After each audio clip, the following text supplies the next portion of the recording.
guys, it's me Angela. Welcome back to my channel. So today's video I wanted to do a little what is on my iPad video, so I hope you guys enjoy and let's get on with the video.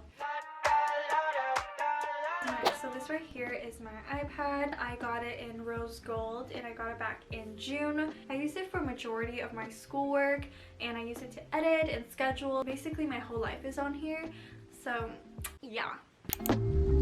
The first accessory is my wallpaper, or not my wallpaper, my screen protector. And I have a matte screen protector. Writing on glass is very tricky compared to a matte screen protector, which kind of gives like a paper-like feel, so it's very easy to take notes. So just a little tip. Next we have our Apple Pencil, and this is the second generation I believe, but obviously this is great for taking notes and also just sticks on there, so that's great. So next I have the Logi keyboard, and I didn't get the Apple keyboard because I was not gonna spend $300 on a keyboard, so I just got one off of Amazon, and it's just the Logitech keyboard, which works great.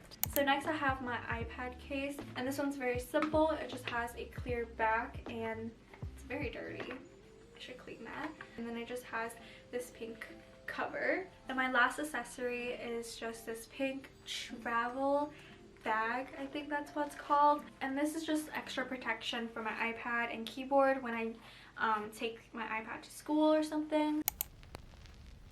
Okay, so this is basically my home page. It's actually the only page. Starting off with my background, it's very simple. It's just a plain purpley, pinkish background. Onto my tab bar, we just have very straightforward apps. We have Messages, WeChat, FaceTime, Spotify, Google, Gmail, Life 360, and Camera. I feel like the only app on here that you may not know is Life 360, but it's basically an app where your family can track where everyone is, and it's just like a good app for safety. On the first row I have all of my widgets. First one is just calendar, and then we have clock, Spotify, and weather. So now these are all of my apps, but the first one is my entertainment folder, and in here we have my favorite for Netflix, Prime Video, Disney Plus, and YouTube. This is definitely a top folder that I click into, which is probably not the best thing, but it's okay. I edit all of my thumbnails on my iPad. So I have iMovie, it just comes with the iPad. We have YouTube Studios. Then we have Camera Connect, and I can basically just use this app to import images or videos from my camera onto my iPad. Next we have Fonto, and I don't really use Fonto that much anymore, but sometimes I like to use it to just add text to my thumbnails. Next we have PixArt, which is another app that I don't really use that much. I'll use it to like add pictures or images onto my thumbnail. I didn't really know where to fit Pinterest on my iPad, so I just kept it in my editing app. Next we have Lightroom and Foodie, and I kind of use these two apps to add filters to my thumbnails and just to adjust like the saturation, brightness, stuff like that. Next we have Sketchbook and Procreate. They're kind of similar. Sketchbook was free. Procreate I had to pay a little bit of money. Again, I don't really click into Sketchbook that much, so we're not going to talk about that. But in Procreate I use it to add like little doodles or titles to my thumbnails, so I use that quite often. Alright, moving along, we have Remini, and Remini is actually one of my favorite editing apps, but it basically just takes my photos and it makes the quality 10 times better.